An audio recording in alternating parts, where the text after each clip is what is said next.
So girls never get advice actually on how to deal with a broken heart, which is probably that's just bullshit because really that's something you're going to deal with a lot once you're in high school. Just a lot. Everyone. But no one really tells you how to deal with it. They'll say, well, like, oh, you can just move on. It's not that big. Yeah, it is. I mean, in a couple years, it's not going to seem big, but right now, it's going to feel like the worst thing in the world to just get rejected or turned down, or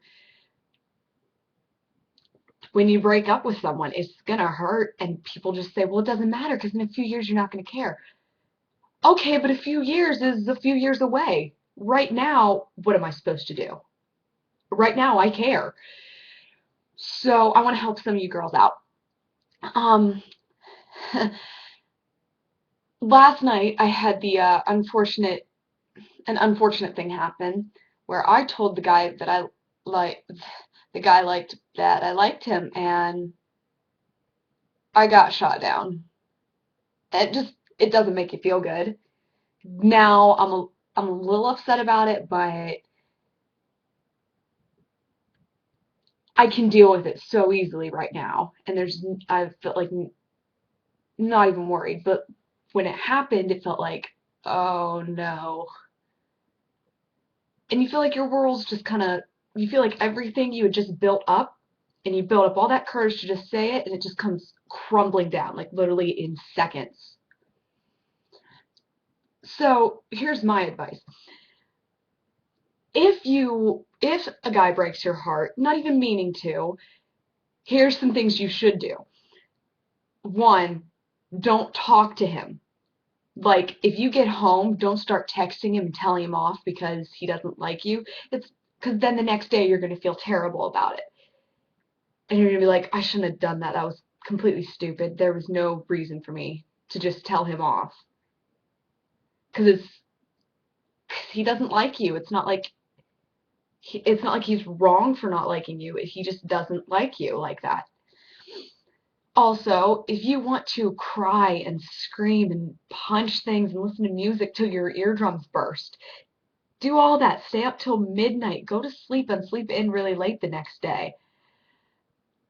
Let yourself feel sad. Let yourself feel really sad and get it out of your system. And then the next day, you put a smile on your face and you remember that it's not the end of the world and that it's going to be better today. And if it's not, then just repeat that process again the next night and it will get better. And let yourself cry if you have to. There's nothing wrong with that. It actually relieves stress when you do. So just let yourself feel sad and then work on feeling happy. Don't try to make yourself like, oh yeah, it's fine. Yeah. No, you're not feeling fine, clearly. Or else you wouldn't be holding back tears and you wouldn't be snapping at people. So yeah, just go home and scream and yell and cry and let all that just come out. And then the next day, you're going to think back about that and say, well, yeah, I'm sad, but it's not the worst thing in the world. You will move on. You're not going to be sad forever. You're going to move on and it's going to be fine. But I wanted to make this video because I thought about it and I thought, girls aren't really told how to deal with a broken heart. So, yeah, why have we never been told that? So I hope some of you girls will see this and really listen to it. And whatever you do, don't text him or call him and yell at him after it happens, because you are going to feel braver when you have your phone rather than saying it face to face. That's a psychological fact. Just have a friend take your phone and say you're not allowed to have this until after your mental breakdown. If you want to text someone who knows what's going on. Text someone who knows what's going on and rant and yell at them and tell them, I need to vent right now. I need to scream. I'm that angry. So you're either going to feel really sad or really angry or just a mix of both, and then it's going to get all confusing. But that's my advice for today. I hope it helps some of you. I hope I'm not just talking to nobody.